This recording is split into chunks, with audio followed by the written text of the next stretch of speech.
Hey there, Nabiha.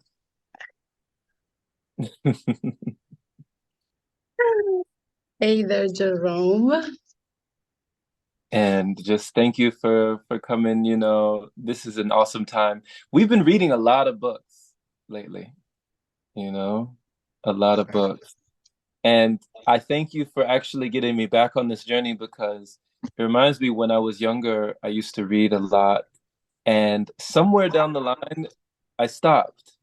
And Hmm. now, not only me, but I feel like there's a resurgence of reading throughout the world. Like a lot of people are going on technology fasts, e-fast. They're fasting away from electronics Hmm.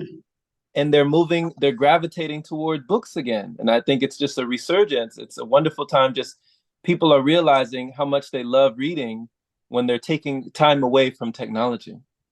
I Yeah. didn't actually know that. That is awesome to know.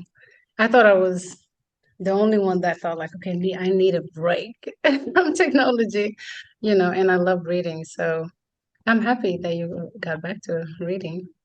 So Yeah. what made you stray away from reading, like what made you not read anymore? Was it because of distractions or? I think so, because during a large period of my 20s, I was very immersed within video games. And Mm-hmm. so video games became my consciousness. That was like my life. I spent my life, a large portion of my consciousness I devoted to virtual reality. Wow. Yeah, I can So relate. yeah, so now, even though reading, you are kind of going into different dimensions, you're in different realities with reading, but Mm-hmm. it's engaging more of your imagination.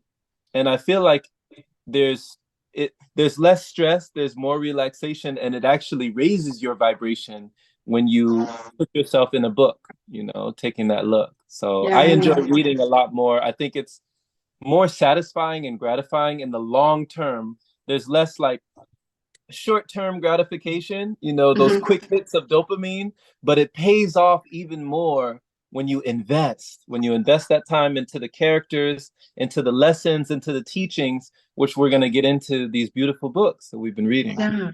No, I really love it. I love one thing I love about reading is that you get to use your brain. So it's like a brain exercise, like all these characters right now. We may have read the same book, but we would have different way of looking at them.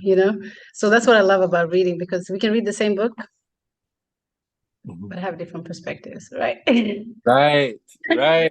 So yeah, this Mhm. this book, I think this is one of my favorites. So you want to get into it and talk about a little bit about it, or Yeah, yeah, let's dive in. So this one is by FC Yates, right?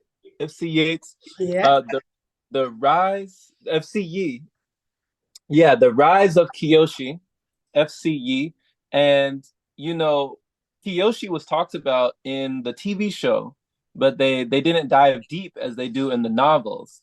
So, Mm. right off the bat, of course she's, Earth. She comes from the Earth Nation. And it's interesting because it goes into so many things about just the culture of these different places and these different spaces. And it reminds me of places that we know here in our world, but there's a lot of different parallels in their world. So right off the bat, what is one of the things about the protagonist Kiyoshi that you really enjoy? Hmm. So Kyoshi, the whole book, it's kind of like related to the reality. So it's more like it dives into. I actually had like little notes. Like it's about love. It's about commitment. It's about revenge. It's about pride. Mm. So all those like those three keywords. On how many keywords? One, two, three, four keywords that I found. That's what Kyoshi, Rise of Kyoshi is about. It's a pride, saving faces, Mm-hmm. love, Love. right? Mm-hmm. Commitment. And I think it's like revenge, but that is connected to this disappointment, right? Yeah. Because Kyoshi was an orphan, right? And then she had this, what should I say? Uh, the her parents. whatever she Hmm. had towards her parents, like it left her alone in a village and she was by herself and this. So what I have, taken from Kyoshi is similar to my story, Wow. myself. So you So really relate to her. a lot. I do relate a lot to her. But it's a lot of politics involved as well, as you know, in this Mhm. book. So what is Yeah. your take? Yeah, there were a lot of political like machinations, there were scheming, Hmm. but there was also teaming, right? So they Yeah. were team efforts where they would gather together and they found that they were stronger together than they were than when they were separated, when they were apart. And she actually had a great bond with a girl from the Fire Nation named Rangi, and that was also cool how they explored that bond. And she had many teachers. Hmm. She had friends, she had teammates, she had acquaintances, but she also had masters, she had mentors, she had sages, Hmm. Hmm. and Yeah. there was a bit of wisdom that could be taken from everyone she met. Even the supposed villains had Hmm. something to teach her, you Yeah. know? Even the youngest participant has something to teach her, Right. like Black, right? Yeah. So Mhm. yeah, no, it was in the beginning of the story, you can tell that they were like teenagers, like doing the 17s or something like that. Rangi, Yoon, and Kyoshi. And then you Mhm. can tell like when they get together, they're like, we don't have any responsibilities, you know? So they were just like friends. They didn't have any responsibilities. And then they go out to the world and then they have to deal with everything else. So the story will take you like from it takes you to different places. Like you said, it will take you to the stages, to some of the friends, or she was in love with June, for example, Mhm. right? And then Rangi would say, like, don't ever, um, what did she say? There was something about don't fall for a boy or Mm. something like that. I don't remember. But it reminded me of the Black Panther, actually. Yeah, Mm. it did. Okay. The Okay. last movie.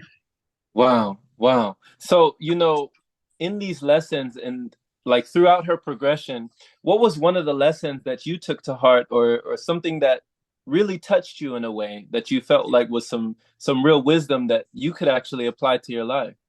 Hmm. It's a lot. Mhm. I took a lot from this book. I actually have small notes here where there are some smart words they say, that I can apply to my life. Laga, I learned a lot from him. He is actually my favorite character in the book. Yeah. Mine too. Mine Yeah. too, actually. So he's a wise, wise, wise, character that just throw out some words and they're so deep. But one thing I have learned is, take my meditation seriously. Mm. That's one thing I've learned from this book. I have also learned that focus is very um essential to life. When they dust stepping, for example, Hmm. like how can you dust step? This is Right. you only need that balance and quickness and focus, right?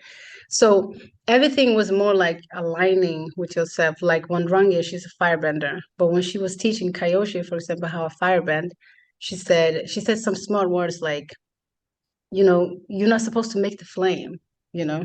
That's a disaster. That's like it's a disaster. But you have to like maintain the small flames. Right. And so it's so many lessons in it. And it's like, oh my God, we need actually focus in life. You have to focus on the small little things and it needs practice, a Right. lot of practice. Yeah. Right. I agree with you, Nabiha. That I wrote that down actually. She said, Shrangi was telling her, you need to work on relaxation and mental coordination first. Yes. Early lessons in firebending are all about suppressing flame, keeping it controlled. And for a beginner, making visible fire means failure. And You so, remember the whole line? Oh my goodness, yes. but I wrote it down because it made sense. It was like having that control and not letting it take over you, because each element has their pros and their cons, you know. Hmm. They Hmm. all have their pluses and minuses when it comes to their advantages and their disadvantages Hmm. in what scenario and situation. And you know, the avatar being the only one who has the, I guess, the advantage of being able to use all four elements. You know, everyone else who doesn't have that privilege of being the avatar, they have to use their elements in the same scenarios, but they have to use more cunning, you Hmm. know? They Hmm. have to be a little bit more slick with it. Like even when she was with the troupe, you know, the flying what was it called? The Flying Opera Company? Yeah, yeah, the Flying Yeah. Opera Company. When she was with the troupe, the Flying Opera Company, you know, a few of them were able to dust step because they were Mhm. earthbend, but then one of them was actually a waterbender, you know? Yeah, So she Karima. was Oh, like she was like misstepping, or she was stepping on, you know, her water. So she was stepping on platform, she was making a platform out of the water that was in her gourd or in her bottle or whatever. So she had to transport her element when there was none of her element around, yeah, I you know. know? I So know. there was a lot of resourcefulness as well. It was. And it made you think of like if we also focused like that, I really think we could use these elements, we could bend these elements. It's and then one word I remember when they said when Rangi when they came to the town, Mm-hmm. um, she said something that stood up for me. She said, "This is not our. You may have all the keys, but it's not our house." You know, so it's like it's not our element. Mm-hmm. They don't have no base when they Right. come to different elements. So yeah, it was a lot of lessons. But Rangi, she had a lot of you know good words, things that were Mm-hmm. just coming out of her. Like when she was training Yoon in the beginning too. She wanted him to focus. When he was done with his practices, she wanted him to focus on meditation and Right. use the time that if you're done practicing, the leftover time that you have, use it to meditate, use it for something else, because we are training the mind and not the body. Right. So Right. yeah, Right. So love much. that. Yeah, so many Yeah. gems. That one thing right there. I liked how Rangi, she had guts, she had gusto, she had courage, but also she spoke with her actions. You know, Hmm. she spoke through her deeds and less through her words. She was less of a talker and more of an action taker when she wanted to prove a point. Mm. Like there were times where, you know, when they were in the Earth Nation or Earthbending realm, and she was on a platform with a combatant who was this big hulky guy, and she let herself get beat or let herself seem to be getting beat by him just to prove a point to Kyoshi, you know. Yeah. And then at the last moment, you know, she took him down, even though like she could have, her life could have ended right there, you know, Yeah. but she wanted to make a statement, you know, and it was really just to see somebody put their lives on the line, just to just to show something, you Yeah. know, to I'm gonna show you more than I can tell you. Yeah. Yeah. I would want to have someone like Rangi next to me too. Yeah. Yeah. Okay. I Okay. liked her. Yeah. So It if was you had a also avatar, if you had a Mhm. team avatar, she would be on your team. She would be on my team. Yeah. She was a Mhm. good friend. And it was just like, she liked transparency. And she was, and that Kyoshi was scared of her getting angry because she didn't want to lose her as a friend. I don't know if um the firebenders are used to getting angry, but at least, she was always like scared of her, upsetting her all the Mhm. time. So Yeah, yeah. that's one of the things that firebenders are known for, their temper, you Hmm. know. Yeah. So they're always either in control or out of control, you Hmm. know. The fire is either, you know, raging or because the same fire that can warm you at night in front of a fireplace, you know, is the same fire that can burn down a whole forest, Yeah. right? Yeah. So it's like learning how to work with your element, learning how to work with your emotions, learning how to work with your mind, Yeah. you know? It was It's all mind. mhm, yeah. It was all mind and practice and focus throughout the whole book, I feel like. And then it was just like, yeah, I wish I had all those sages that was actually guiding me, to be honest. Yeah. I have another note here that I think it was Rangi that said it too. She said the result of training are less important than the attitude towards training. Yes. Yes. How did Yeah. you feel about that one? How did you like that? It's the truth, you know. A lot of people, it's the attitude you have towards the training that's Hmm. more important than the training itself because it's true. You know, some people force themselves to train, for Hmm. example. But do you get results out of forcing yourself Mm. instead of like you allowing yourself or understanding or flowing with it, for example, right? So, for example, I work out every day, Hmm. but I don't see it as I don't have a list where it says I have to work out twice a week. Or I have to go to the gym. I have to do this. My attitude towards workouts are different from being a project, for example. Right. It's just like in my flow. That's what I do. It's like brushing my teeth. Hmm. So Hmm. yeah, it's a lot to take from it. What was your take from that? So yeah, like the attitude is better than the results. And with a better attitude, it'll get you better results, It does. right? Hmm. So It so does. one definitely factors into the other. It makes sense. Mm, It yeah. makes it makes And then I sense. had another one here too. You Go don't ahead. form you don't form a bond with element in your surroundings. Instead, you generate it from within. No, like that one. Yeah, Dentsu said that. He was Okay. a smart man. You know, this just let's talk about him. He was Okay. evil, the gravedigger. Hmm.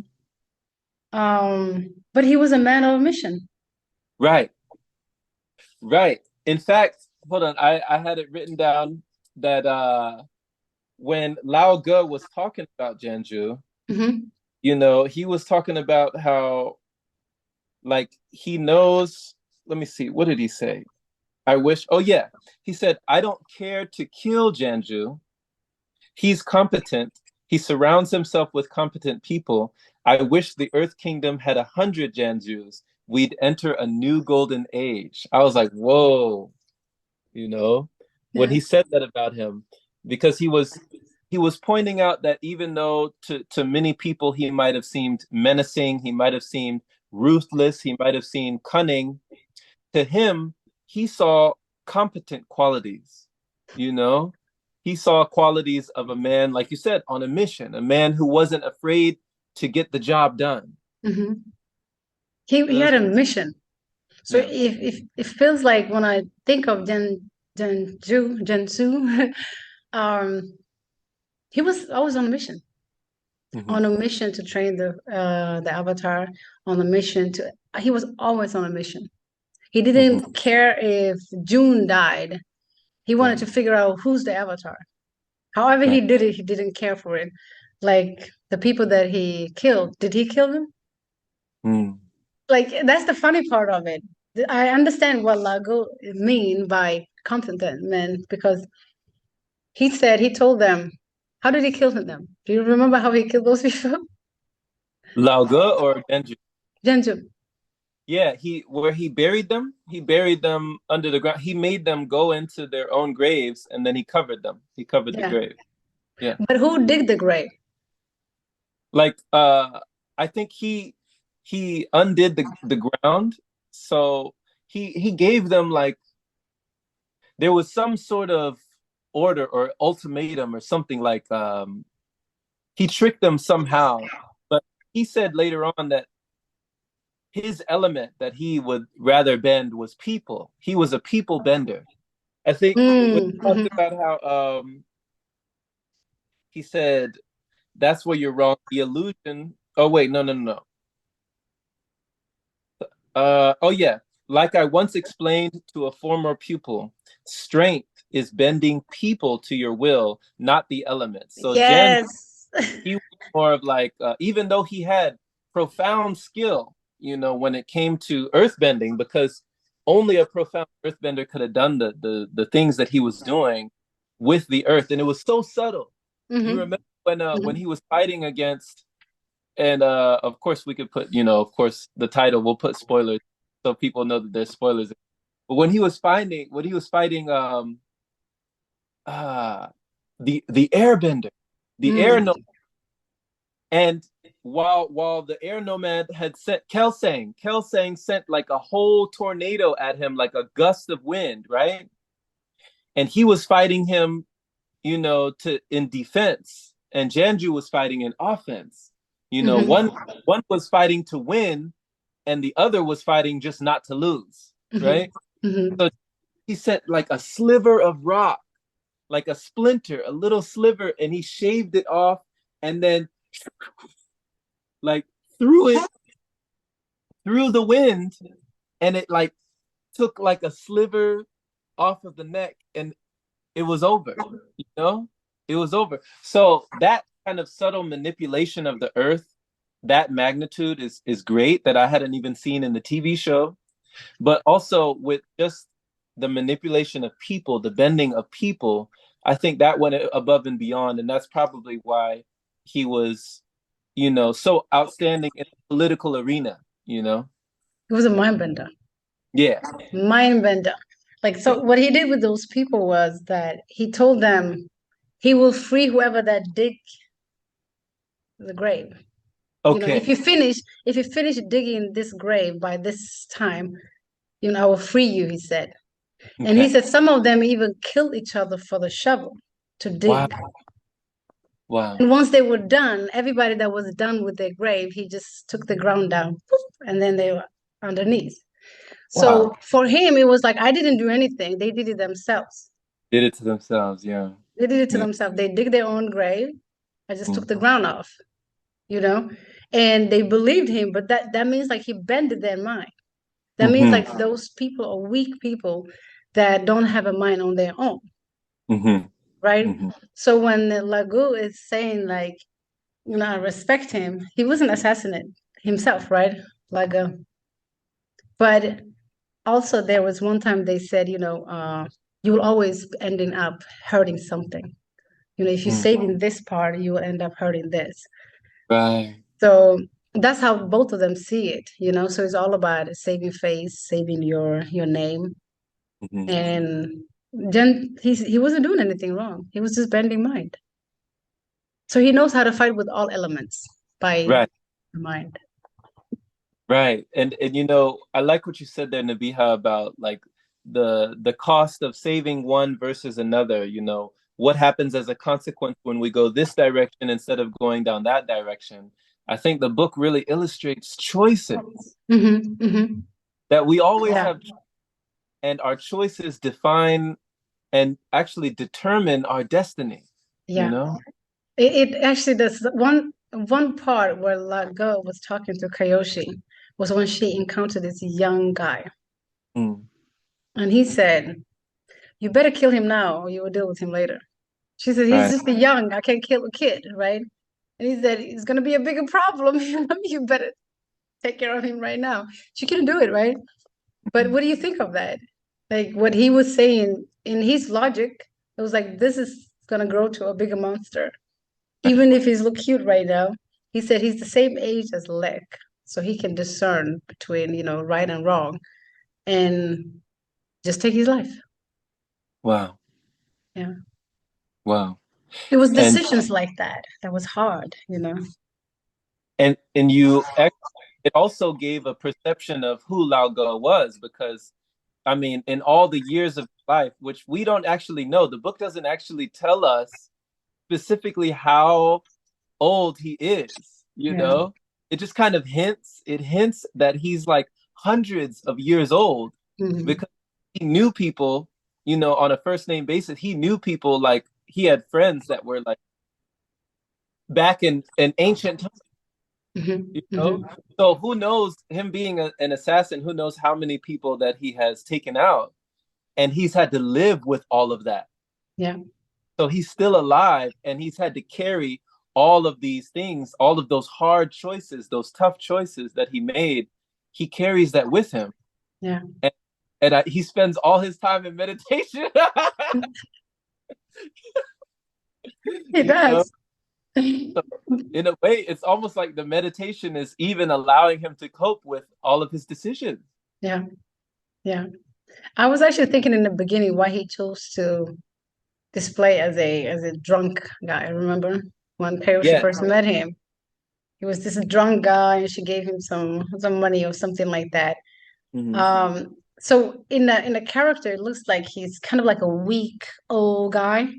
But Right. then when they have to flee and dust step, he's already where they are. And it's like, how He's did he get already here? there. You know, Yeah. like how did he get here? You know, like this old guy, how did he get here? Right. Yeah. You would wonder, it makes you wonder and imagine because, like you said, the Biha, it says in the book, it says, Lauga, when not in the presence of the rest of the flying opera company, walked with the bearing of a dragon wrapped in the clothes of a beggar. So he walked with the bearing of a dragon Mhm. wrapped in the clothes of a beggar. Have you ever known anybody like that in your life that they had so much presence, they had so much confidence, but their outer garb, the clothes that they had on them were very unassuming. Like to the average person, an average person might walk by this, they might not even think twice. They would disregard them. But they had something about them that was just royal, you know? Yeah. Yeah, I was thinking about that when it comes to Lago, like living 200 plus years, you know, the ego always is wants to find whatever we think is fine, you know. But for him to choose to live that life and pretend to be that, and then, take out his qualities here and there when he wants to, I was thinking about it. I was like, it makes sense because the fancy stuff and whatever, you're not attached to it anymore if you live for so very long time. Like Lego, you're not attached to it. So I know, for example, like the guy who owns IKEA, if you see him, he's driving this old Volvo, this Swedish guy. Mhm. He's been wearing that hat for 20 years. I don't know. He don't even change his clothes like that. But he owns IKEA. So there are some people, I think it's connected to the mind. So he's detached from his mind. Lego is detached from his mind. So he's not into this whatever. He's not after achievements, I should say. Okay. Yeah, that's how I see him. And let's touch on the mind for a little bit because a few of my favorite chapters in the book entirely were the training that Kiyoshi goes through with Lauga, and where he teaches her that he says aging is really just your body falling apart on the smallest, most invisible levels, neglecting to put itself back together. With the right mental focus, you could take an inventory of your own body and place each little piece that's not where it should be back into the correct order. Hmm. Talks about how, all this spreading about spirits, other people concerned with the spirits, that I'm trying to teach you about the mind, an infinite work that's been neglected by far too many explorers. Yeah. So what did you feel about when you were, reading those chapters? He was going through those meditations and really diving deep into the mind. It makes so much sense. Really. Even if Kyoshi said like putting myself piece together is I would have a bloody mess, taking part of yourself and then putting yourself together. But I think that's what we do every day. Our Mhm. mind, it's like that, you know. It's like we encounter all these distractions, so it's like you fall apart. And then when the day is over, you have to put yourself together again. So every day is like you fall apart, you put yourself together. You fall apart, you put yourself together. So during meditations, I feel like that's the part where I'm coming together, in harmony with myself. And then I go outwards and I'm shattered. Does that make sense? Mm, So putting yourself piece together every day, that's why we are constant work. Like there is no finish line on this human journey.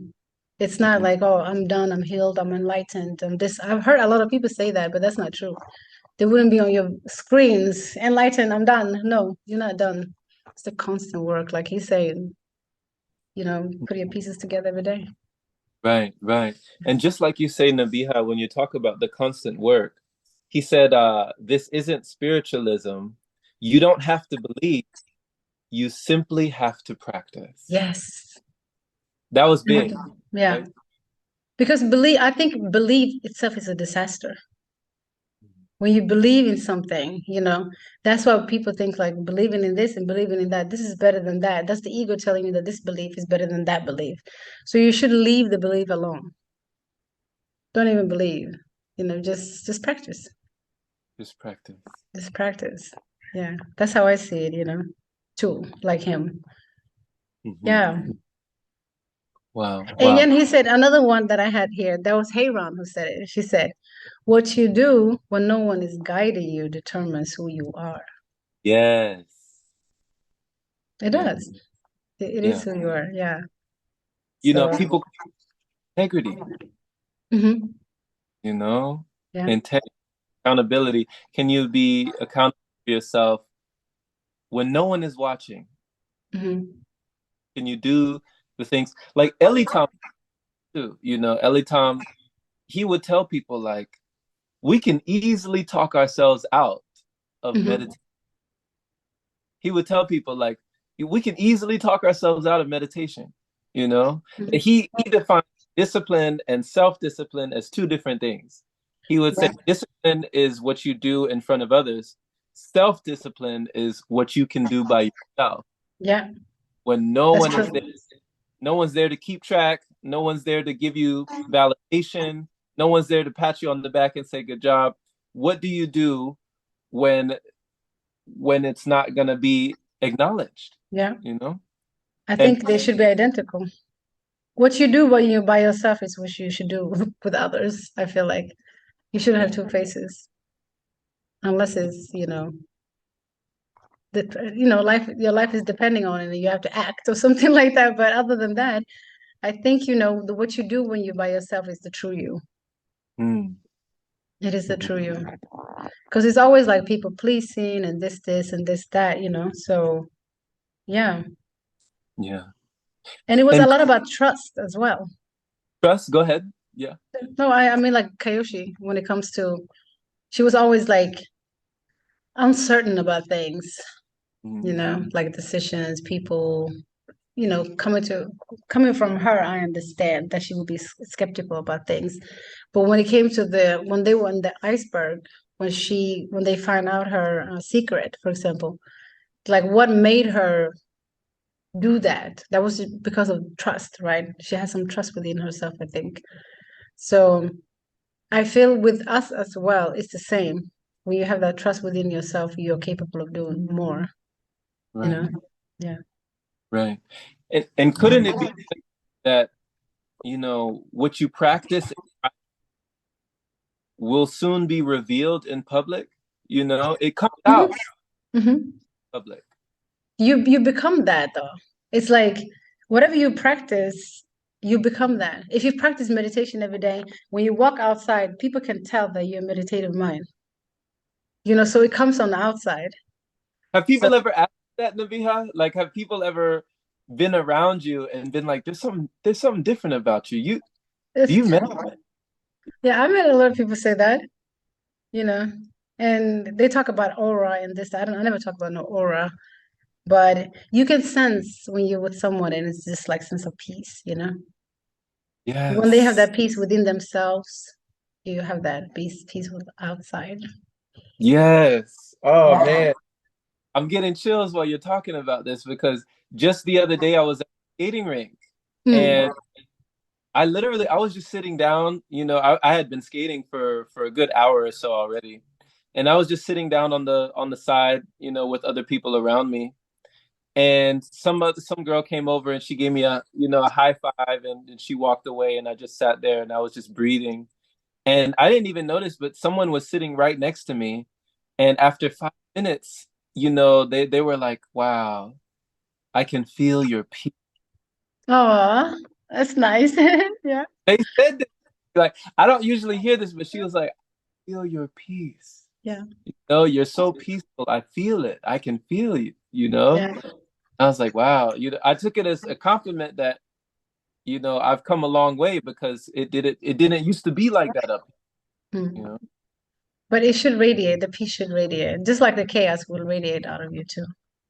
When Right. someone, you can sense, like you were saying the other day, when you see someone sad or someone is having a rough time, you can see the energy too, you know? Hmm. So when you're peaceful, you can see that too. Yeah. Right. Right. My Zoom is saying that in 2 minutes they will shut off. I don't know what because of it's Oh, not okay. Maybe it's if it's on that plan, then it's probably the 45-minute one then. yeah, that's what it is. If you want me to Okay. restart, I can, but I don't know how to edit the videos. No worries. Um, It was it was wonderful what we got to talk about anyway. You yeah, know. And next time we could even talk about the second one. This was just the first one that we were yeah. touching on. I love this one. I love the first one. The second one is the Shadow of Kyoshi, right? Mhm. Yeah, Mhm. I love this one. And like I have one more note where it says when she's asking Laga, like, teach me how to kill. And he's like, take a what did he say in the beginning? He's like, take a rock and hit them in the head. That was so funny. He's like, just take a rock and hit them in the head. You know, she's an earthbender, right? Yeah, like what But do you want to say? yeah, just hit them in the head, you know. Mm. So that was funny.